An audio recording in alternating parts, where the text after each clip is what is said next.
Are you an indie podcast or content creator looking to reach a wider audience?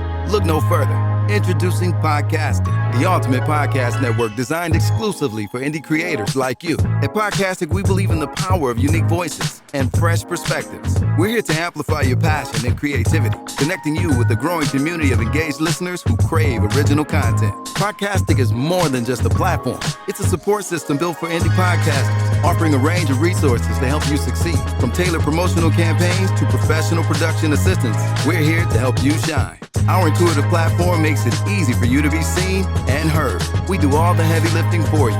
You just show up and create. Plus, with our advanced analytics, you'll gain valuable insights into your audience's preferences, allowing you to refine your content and grow your fan base. Ignite your passion, expand your reach, and thrive with podcasting. Visit our website at www.podcasticlife.com to get started. Podcasting, the home for indie podcasts and content creators. The content you're about to hear is a part of a paid programming segment. The views, opinions, and statements expressed belong solely to the sponsor and do not reflect those of Podcastic or its host. This segment is for informational and promotional purposes only and should not be considered as advice or endorsement. Listener discretion is advised.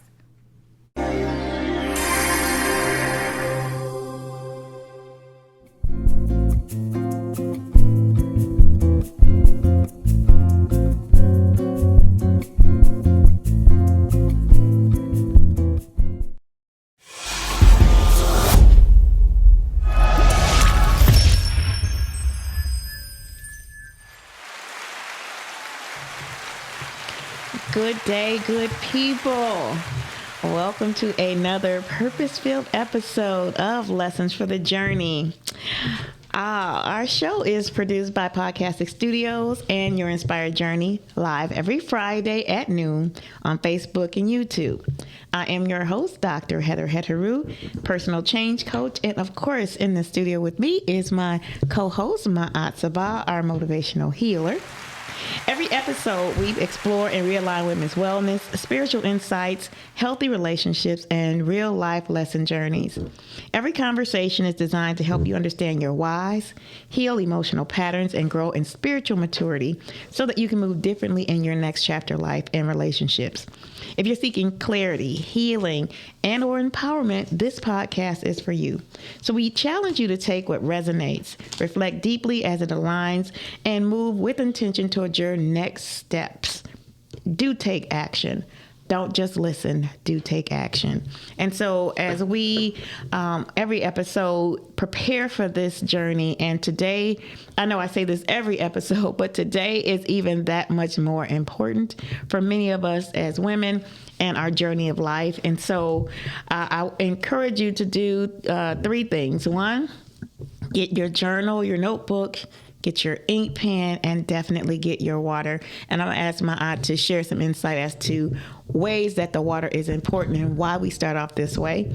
But we also use, today we're going to use our Me, Myself, and I cards because we want to awaken the inner voice in us, the inner guidance. And so we use this tool as a way of reflection so that we draw out those thoughts and that thought process that connects with our subconscious and our inner guidance. And so we're going to select our, while my aunt is sharing with us the cards, I'm going to ask her to tell a little bit more about why the water portion is important to this journey and your journey of reflection and of understanding. And also, we want to talk about the water station and why that's important.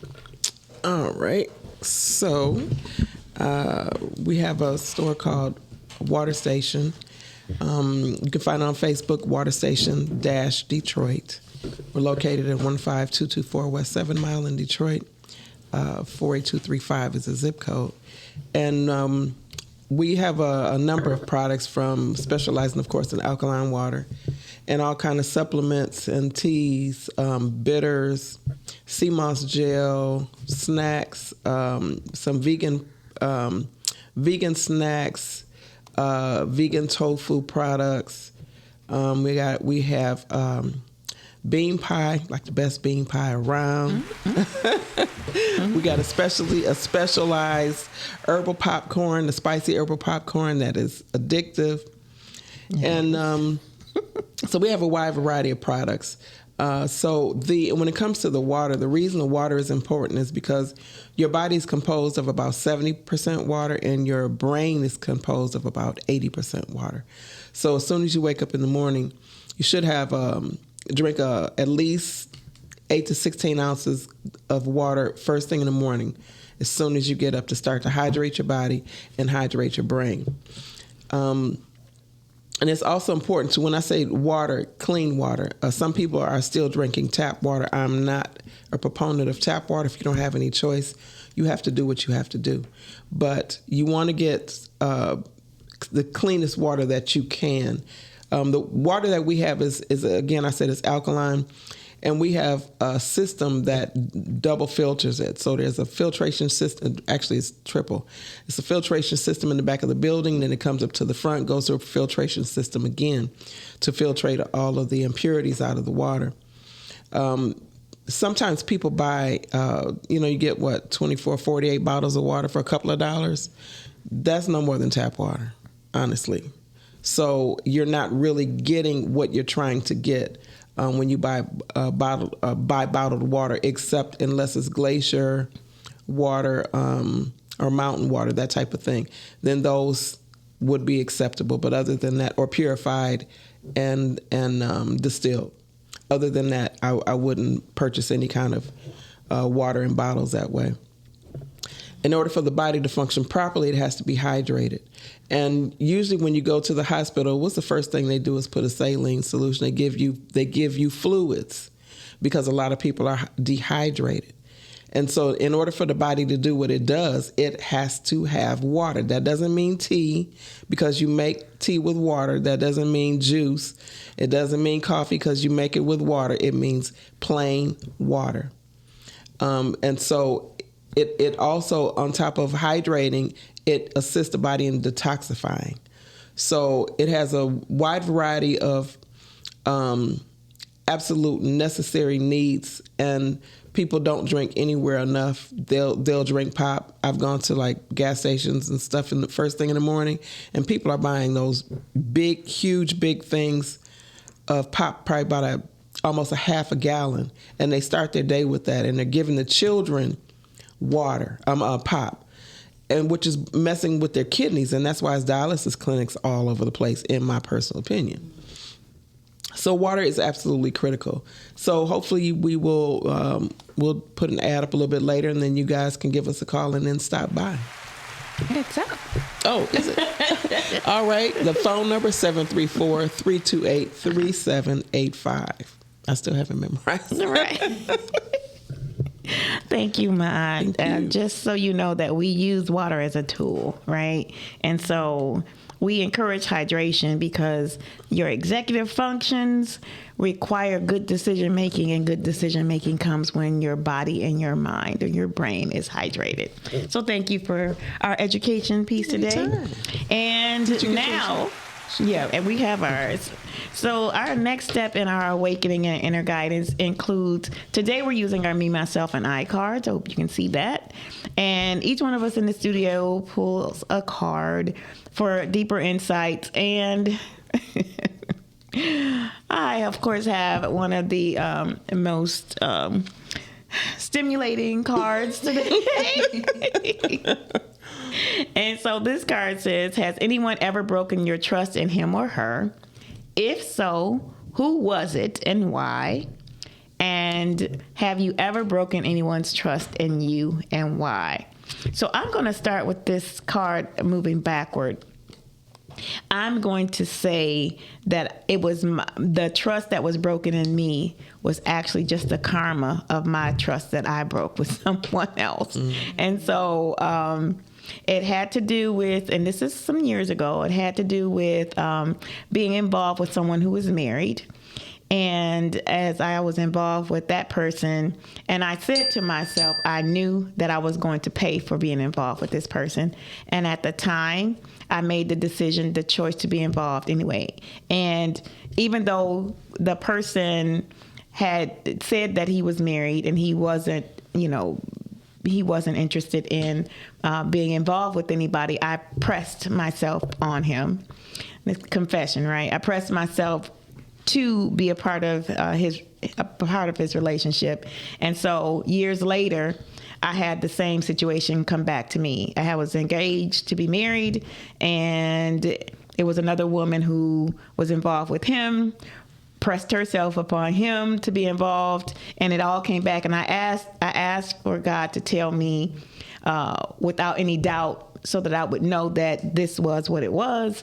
And both of them were sitting there, and so we had a great discussion together about how they had been involved.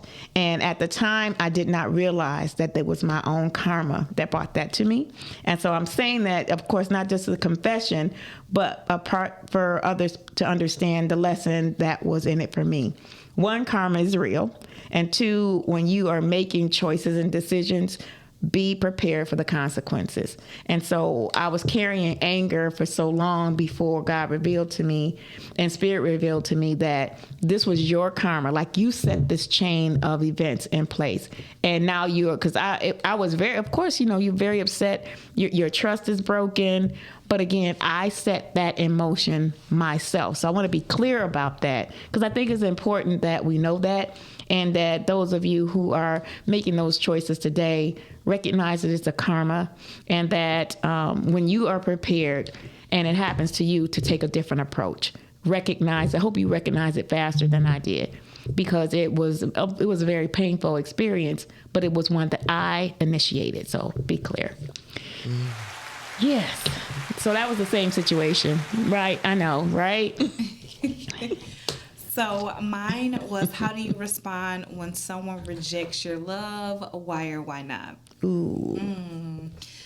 So I used to react very immaturely. I would first think about the revenge part, the get back part. I would think that it was something wrong with me. I never would understand why. And then it would bring about an anger in me because I didn't understand why, nor did they explain it.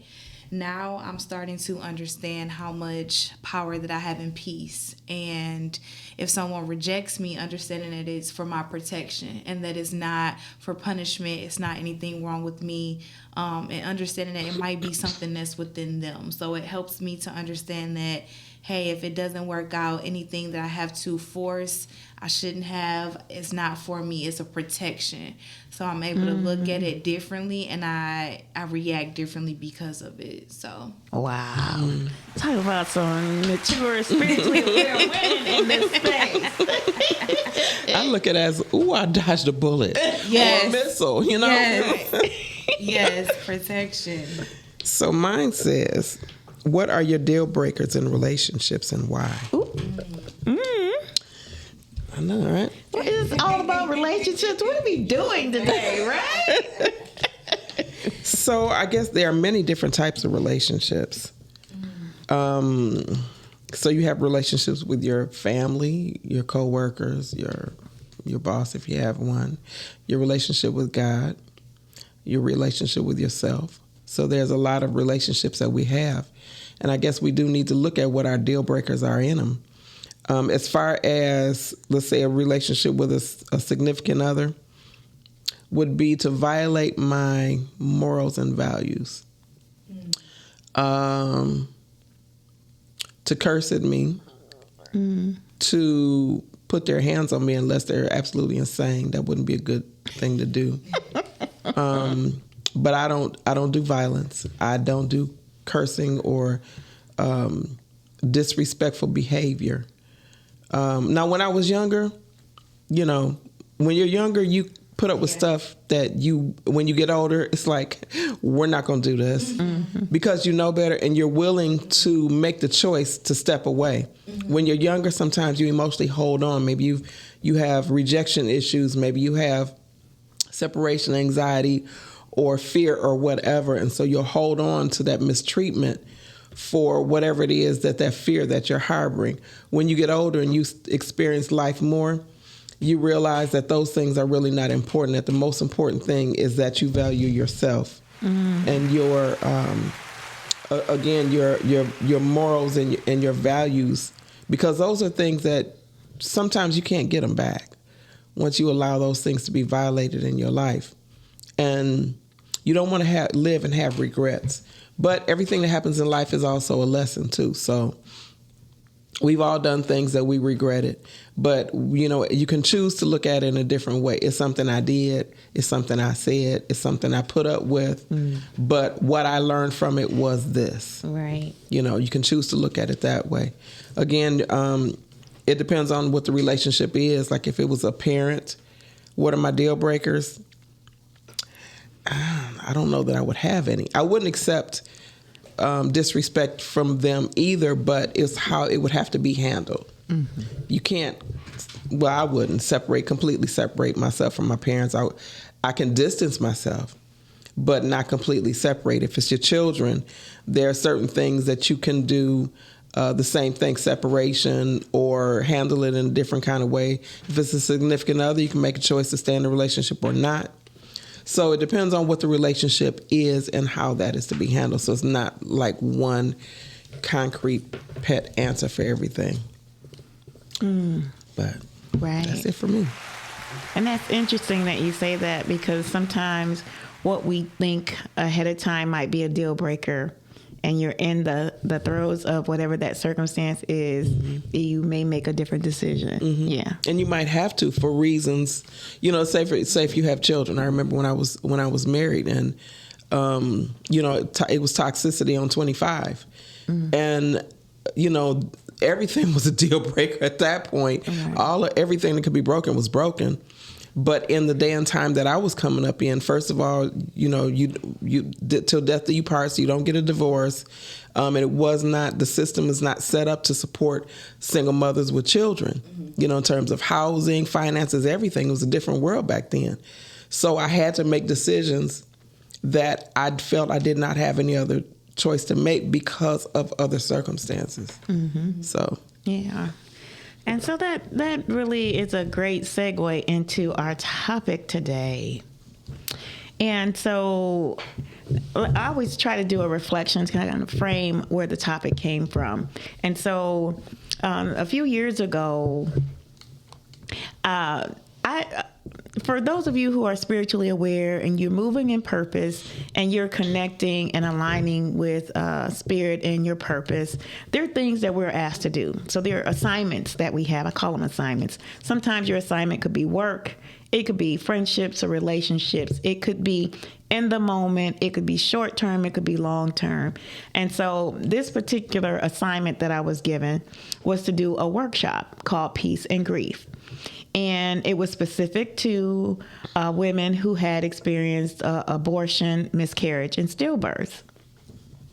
And I was sharing that, and I'm having this conversation with Spirit when Spirit was giving me kind of the insights and the download about this particular workshop.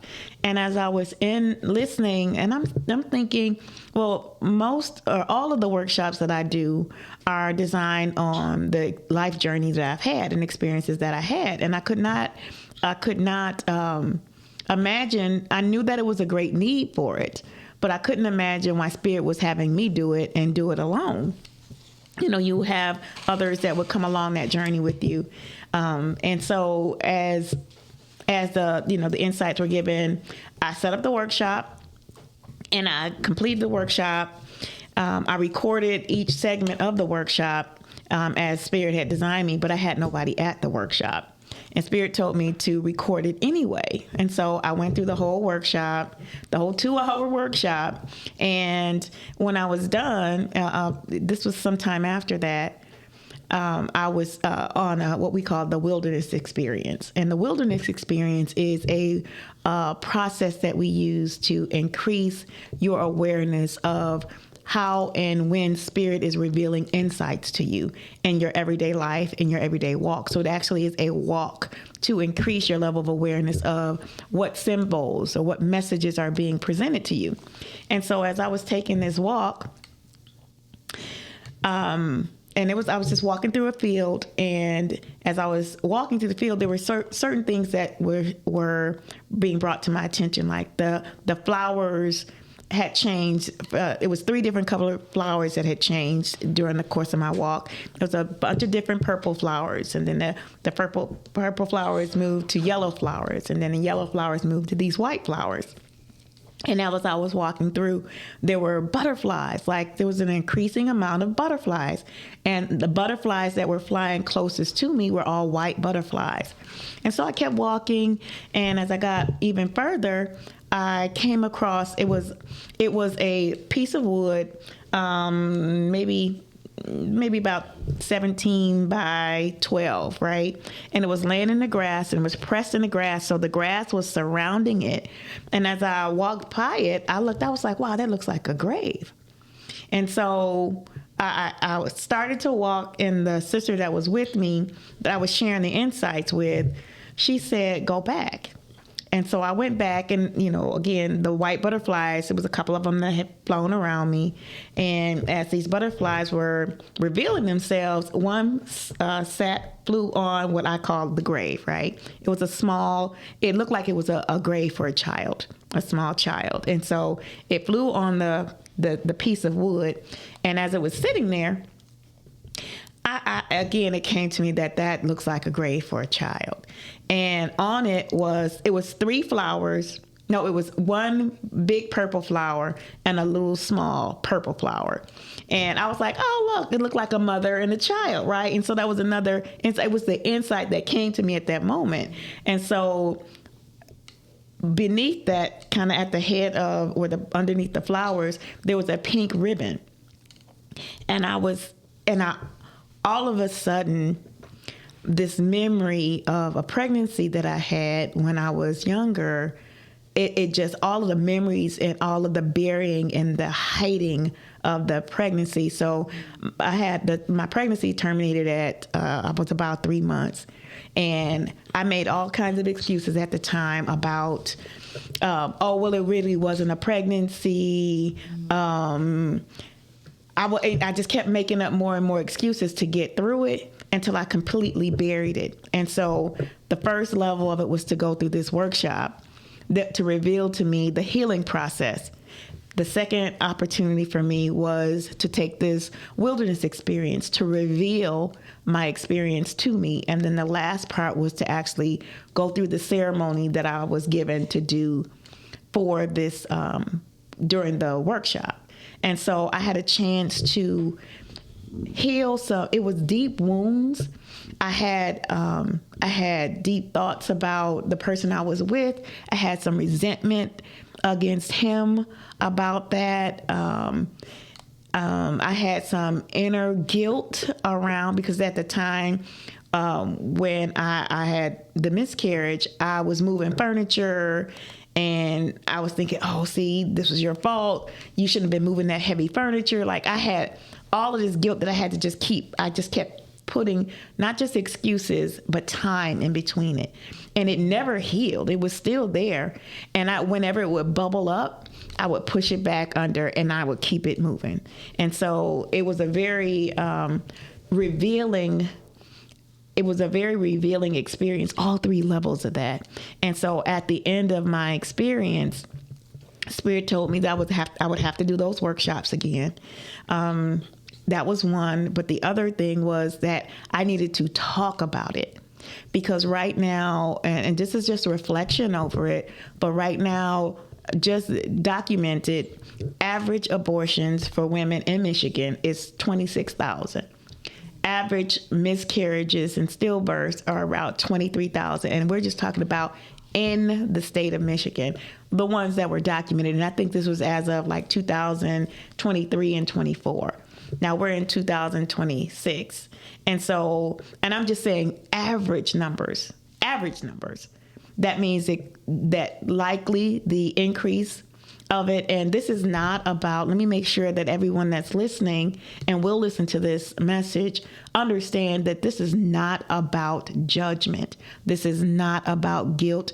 This conversation is about healing and revelation, insights and inner sights. Womb, W-O-M-B, and wounds, W-O-U-N-D-S. And a lot of women who are challenged with relationships. If you are if you are open to allowing insights and some of the words that we're going to share today and some of the conversation that we have for each other today, if you are listening and if it is time for you to move through your grief and move into peace, this is a great time to do so. I know we're just on the threshold of Mother's Day, the celebration of motherhood, and so it's a great time to go through this healing process as well. That you can remove the guilt and the shame and the blame, and so understand that we know that everything happens for a reason. We also know that we have choices, and that there is a journey in the expression of every choice that we make. And I suggest that there is no wrong way. I say there either is a long way or a short way, not a wrong way. And when I remove judgment, I'm able to see it in that way. Either there is the long way or the short way. Some of the wounds that happen for us as women when we have these experiences, and again, that's abortions, miscarriages, and stillbirths, that when we have these experiences, a lot of us tend to draw it inward, and we look at it through that lens often of the guilt, the shame, the blame. And so I'm encouraging you to look at it through a different lens today, not through a lens of judgment, but through how you heal and how you move through the process of grief. Grief has stages, and to recognize what stage you are in, but also to recognize that this life lesson is one that not only is for you and healing for you, but it also is healing for those who come behind you, for other women who may see you, look up to you, who may be related to you or connected to you. This is our collective pain. It is our collective healing. And so because of the numbers, it's unavoidable. Just because of the simple numbers, it's really unavoidable. And so I want to make sure that today, through our conversation, and I want to encourage you to call in if you have some insights that you want to share, some questions that you may want to ask. Call us at 810-560-0658. Again, that's 810-560-0658. I'm just going to pause and see if the sisters in the studio with me have any thoughts or comments on this healing journey. You know,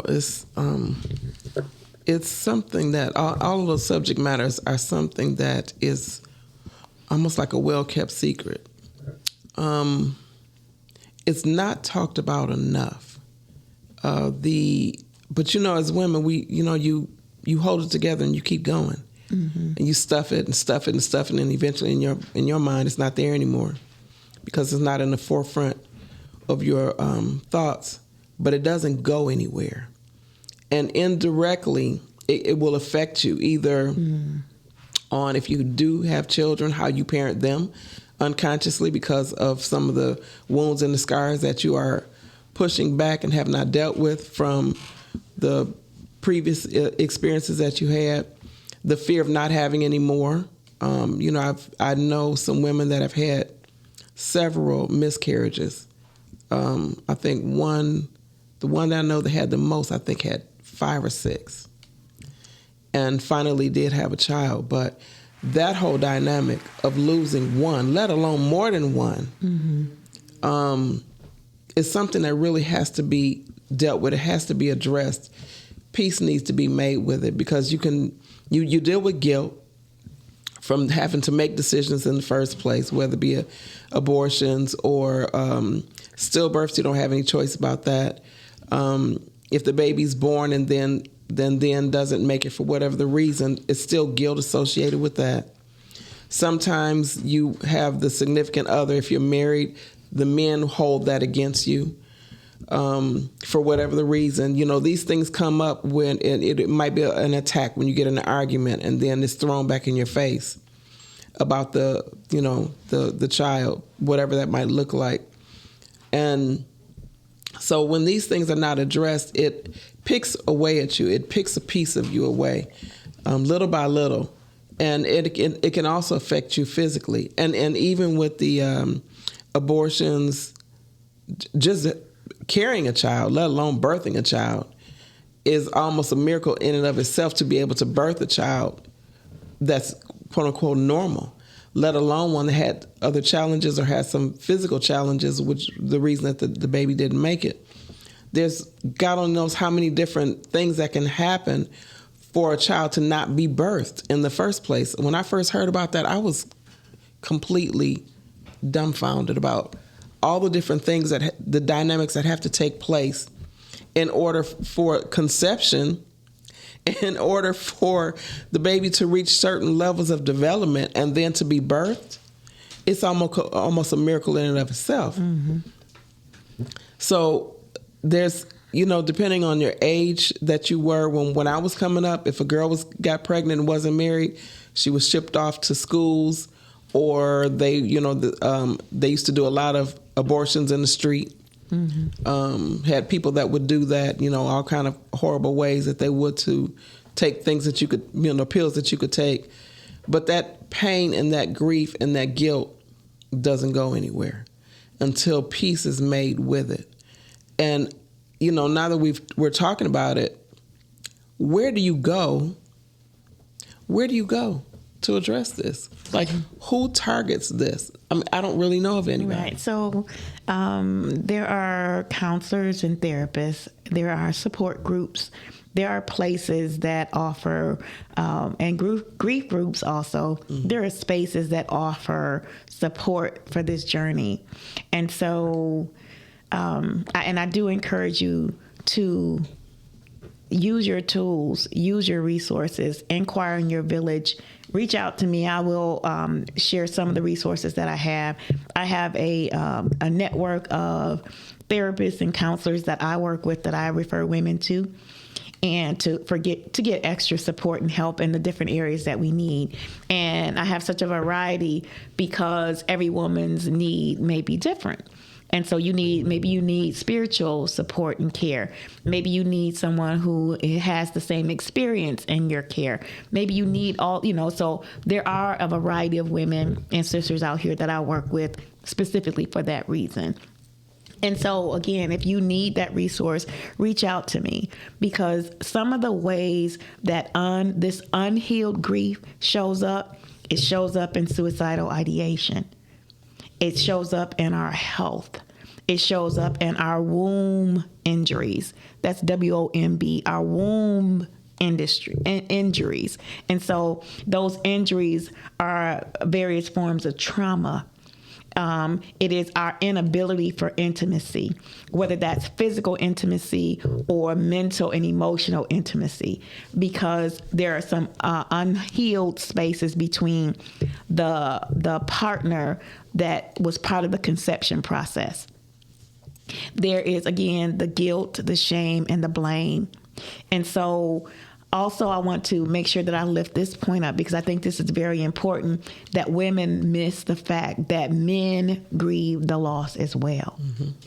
Men grieve the loss of their child too. Remember, that seed is actually from them. They are the seed carrier. So that child and that spirit and that child came from the millions of sperm cells from the man that came to the woman, and together it created life. It created new life. But if he never plants the seed, then it never becomes life. And so just to be mindful and aware of that is not just her loss. Even though she's the vessel entrusted to carry it, it was another vessel that was carrying that same seed before it interjected. Yeah. And I think that is a really good point to make. And as I was over here listening to what you were saying, we do have to understand that the men do grieve too. And to the point of just for the abortion side, I know a lot of times that abortion is normalized, or the men don't really have the say so in whether they agree in the abortion process or not. But I do feel like we need to be a little bit more educated and realize and understand that abortions are not a sense of contraceptive, and people really do use that option in, rare cases, and it shouldn't just be, so lightly used or so lightly as an option for not, being responsible when you're partaking in, adult activity. So I just thought that was a good point to make. So yes, it is. It is. And I'm sure there are, we all may know someone whose choice or decision making happens after the conception versus before. And again, even with that, sometimes it still is that deep wound, WOUNDS, wounds that even are passed down through generation. Remember, our DNA is a recorder. That means this could have been a decision that our grandmother or great-grandmother made for whatever their reasons were. Our mothers and grandmothers made for whatever reason that was. And then now you are making that decision. So we have talked about, I don't use the word generational curses because I don't believe that it is a curse. I believe that it is generational choices that are passed down. It is generational because God works in generations. God works in generations. Therefore, because God works in generations, and specifically looking at 3 generations behind and 3 generations ahead, you could be part of that 3rd generation. It says to the 2nd and 3rd generations, right? And so we have to be mindful, not just the choices that we make after conception, but the choices that we make prior to conception. And sometimes, and I don't want to get too deeply into the forced conception. So things that came about as a result of your lack of your will, right? And the choices, because that's a different pathway. It is still a very important one. It's still a very important circumstance to acknowledge that, that those births and whatever the choices that we made as a result of them could have come from a forced situation. So it could have come from rape. It could have come from incest. And there is a lot of it. There is a lot of it because of incest. There is a lot of it because of rape. And so, and it doesn't make it less important. It doesn't make it less of an experience. This is for all of us. That is encompassing of all the ways that we came to those choices, or that those circumstances, we were a part of the circumstance. And I think it's really important that as we have this conversation, that even in those circumstances, the guilt, the shame, and the blame, we need to remove. We need to shift our lens. If you are not quite in that spot of, or that space of healing meaning release, healing meaning forgiveness, healing meaning perspective, healing meaning addressing the anger, addressing the why me, addressing all of those things, and putting it in a perspective and through a lens that removes it from something happening to you. This is an experience that is happening through you. And so for me, one of the ways that through the journey and the workshop that I had and the healing tools that I had that helped me to understand, to begin to separate those two things and to look at my choices, my decisions, and to say, I choose today to heal my wound. I choose today to do these things to help heal my wound. And I choose today to do these things to heal my wounds. What happened as a result of that? The relationship that I was in, we broke up. I felt the pain and the shame of that. Again, that was part of my bearing it. burying it, and the fact that I had to share with him that that I had a miscarriage. I didn't want to have that conversation with him. So part of what I said was, I guess it was a false pregnancy. That was the lie I used to explain to him why I was no longer pregnant. And again, that guilt of even saying that, the shame of having to reveal that it may have been something that I did that caused the termination of my pregnancy, it was a lot to carry. And so it was so much, I just kept pushing it down. I kept making up the reasons. I kept, because I didn't want to carry the guilt. And when it finally came out and I actually had to see it and go through it, through my wilderness experience, it allowed me to start that process of healing and releasing. And one of the opportunities that I had as well was that one of the butterflies came and actually landed on me while I was standing there. And I felt such peace. I felt like I had actually said verbally, I'm sorry if what my choices or my actions caused you not to be here. And in response to that, part of it was the peace that I felt for saying it out loud, for releasing it, and to be able to receive that, okay, there is no fault, there is no blame. And part of what I heard back in my inner spirit was that there was no, that spirit was not blaming me for my journey. That spirit was not blaming me for not being here.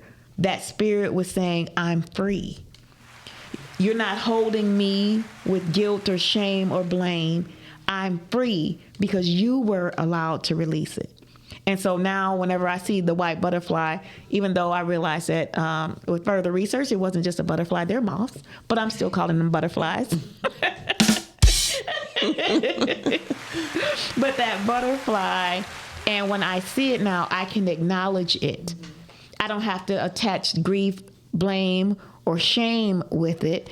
I can celebrate and allow myself to be free and acknowledge it, that that's a free spirit. And so my prayer is that those of you who have had that experience or that situation, that you begin to recognize what stage of grief are you stuck in. Because I didn't realize, so we're talking about 20 plus years between the circumstance I was in and the revelation of the release. And when I say it was a release, I felt the peace when I acknowledged that is a free spirit, that spirit is not being confined or contained by my grief and my shame and my blame. I was able to release that when I actually said it out loud. One of the other tools that I used was to acknowledge by naming that spirit. When I named the spirit, and I went through a series of rituals and releasing ceremonies that allowed me to have further levels of peace. But I was stuck in terms of the stages of grief.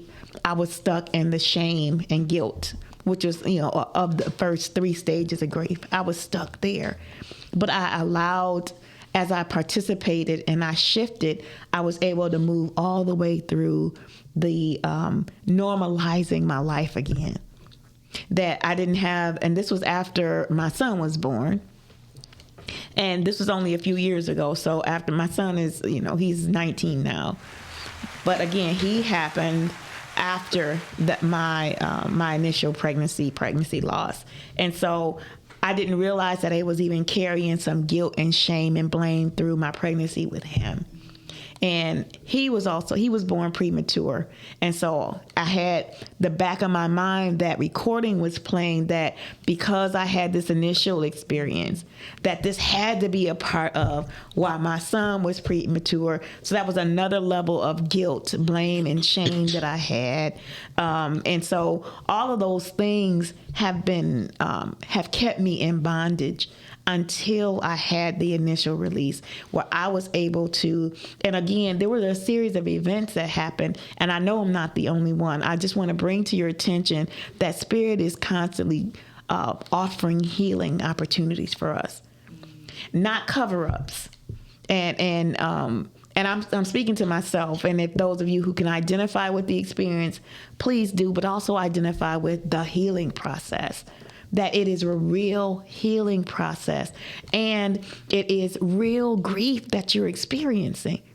It has been a loss for you, and even those who have covered it up by your strength, or making the statement about the person that contributed to that pregnancy, well, they were no good anyway, or I was too young, or my parents would have XYZ, or other people would have thought XYZ about me. All of those things are still a part of your grief.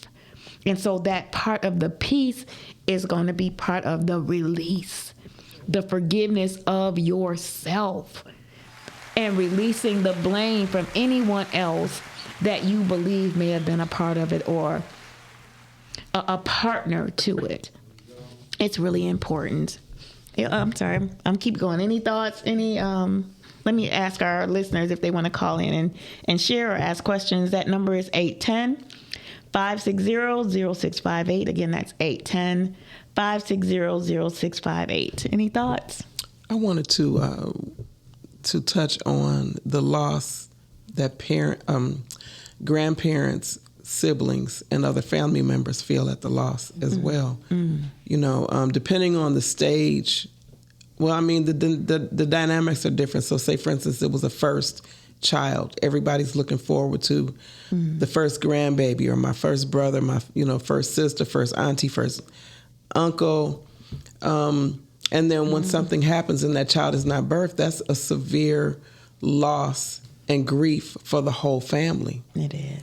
So there's loss in many different ways. It could have been a child was lost in an accident from the mother, from an illness on her part, or something happened during the pregnancy and the baby did not, was not birthed alive. So there could be many different dynamics, but there's loss and grief all the way around to everybody that's involved in that situation.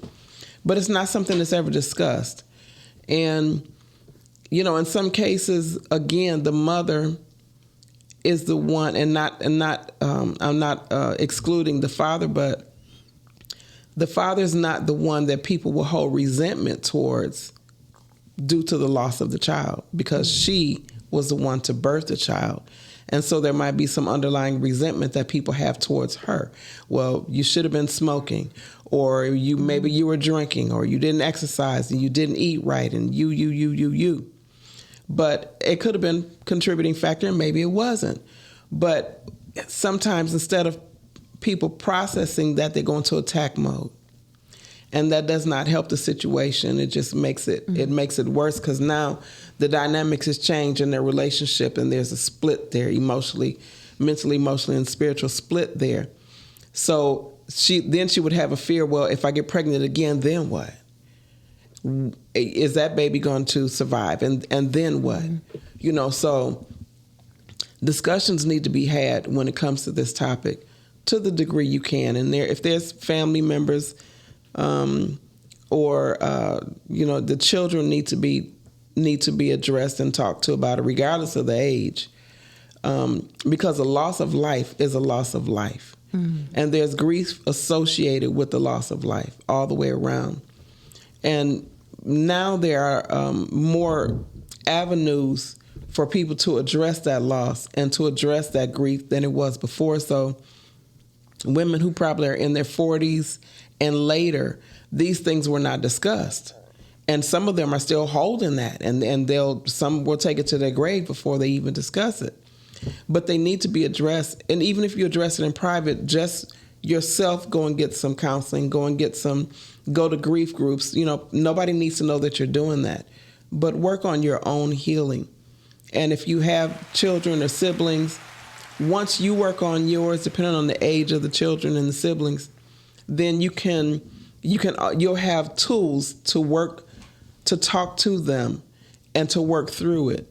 But don't hold it in and not address it. Thank you. And so I just want to share that Saturday, June, what is it, the 13th? Yes. Okay, Saturday, June 13th, I am offering this peace and grief workshop for the women that we're talking about. And so you'll start seeing this to show up. It's a fee of $197. That's for part of the healing process and some of the tools that you'll need for that journey. You'll find this on my social media, but use the QR code. It takes you to the pay link so that it registers you for this event. If you know sisters that are stuck, or women who are carrying deep anger issues, we just assume that they're one thing, but sometimes they're amongst these things that they were never expressed, and they start to build up in a person as anger. It builds up in mistrust. It builds up in a barrier between healthy relationships. And so I know that this is part of when women are asking, where are all the good men? Sometimes what's underneath that conversation are these circumstances. So you want healthy relationships. Heal the one that you have with yourself. And so this is a really, it's an incredible workshop. It is a very sensitive space, so it's a small group. It's only a small group of women that, a small number of seats that will be allowed for this workshop this time around. And I encourage you to, if you know that you're in this space and that you might be stuck and you need a different level of support. I know there are women who get stuck. This is a different level of support. This is a very spiritually motivated process. And so I want to help those women who need that support in this process. And that's one of the ways that we're doing that. I want to touch on one more thing. Mm-hmm. When a woman goes through this, we have to realize that everything is connected. It's a whole mind, body, spirit connection. And from a spiritual perspective and a physical perspective, when women have issues with childbirth or violations that they've had, your body's affected. So you have a lot of breast cancer. And that comes from it could come from anger, resentment, grief, fear as it relates to mothering, nurturing, not being able to nurture, over-nurturing, under-nurtured, female problems in terms of fibroids or uterus issues, heavy tumors, bleeding. Excessive bleeding, infections, and that type of thing. So what they might not realize is that even though these things have happened to you and you're still holding that energy in the body, it can be affecting you on a physical level, and you don't realize that that's where it's coming from. Yes, thank you. Thank you for bringing that to the forefront. I want to talk a little bit, I want to shift a little bit. I want to talk about some ways that women are coming together for our book club, for example. Oh, look at that. Our book club. We have a monthly book club, the third Wednesday of every month. This next book we have is called Your Purpose is Your GPS. And you would have to reach out to me. If you're outside of our network, you'll need to reach out to me to get the link to register. And so it's going to be it's an awesome opportunity. It's a really interesting, it's a flip book, so it's very interactive. And so Deshandra R. Johnson is our featured author this month. And also I'm asking for prayers of condolences for her family, as they have had a recent loss as of the last couple of days. And so we're just holding her and her family in prayer as we support and learn more about her journey, about her purpose, and how it became her GPS. Let me see.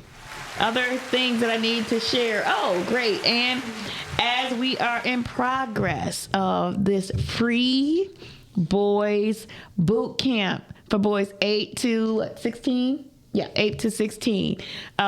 You have to call to register or go to our Emmy website. That's emmyworld.com. And I think it might be under more, but look for the Emmy Boys Boot Camp. Get your son or grandson, nephew, cousin. If you know he's sitting and he needs more activity, get him involved. Get him involved in this free. Did I say free? I mean free.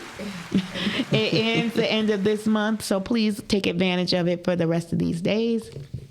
What else do we have? The Emmy Way. Do we have the Emmy Way?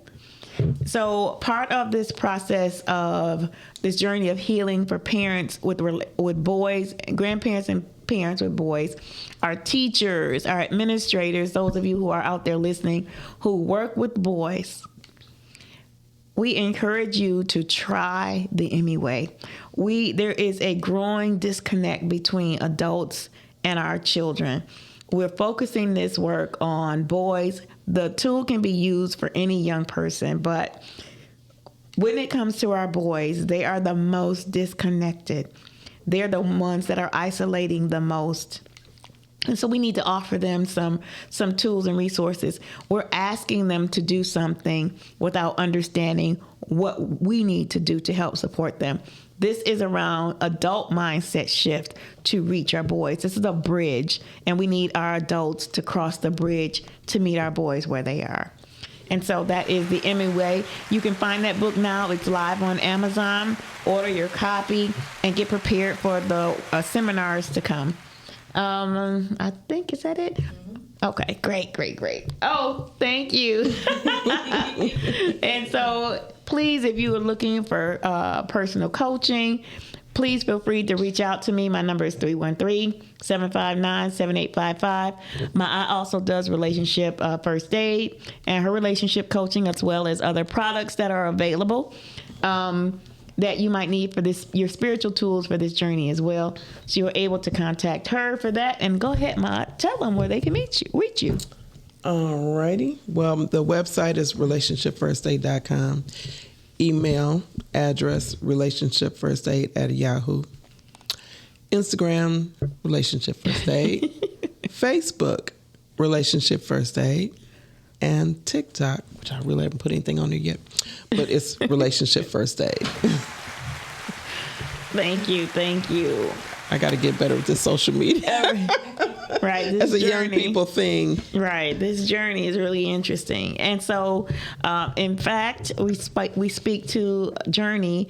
There is a chapter that is closing for your Inspired Journey. And as we move toward the end of May, we're coming to a close for your Inspired Journey podcast. We will be making those episodes available, and they are now available on my YouTube channel. So that is Dr. Hetheru, Personal Change Coach on YouTube. You can find all of our previous experiences, previous insights, and our previous podcasts on that site. And just a heads up again that at the end of May is the closing of our chapter for Lessons of the Journey podcast, and we are looking to keep connecting and keep building and growing even outside of this platform. So it's bittersweet, but we have some amazing conversations and guests between now and the end of this month. And as an appropriate close, as this was appropriate start, Lessons of the Journey started out of the lessons from my suicide, actually. And it started off giving and sharing information and insights with suicide ideation. And as we close it, this is another end of that grief and healing process that I think is so important for us to understand during this journey. And so I am Dr. Hetheru. I am in the studio with my sisters, my aunt Seba, our motivational healer, and our producer, Chantel Mosley. And we are signing off and telling you to stay clear.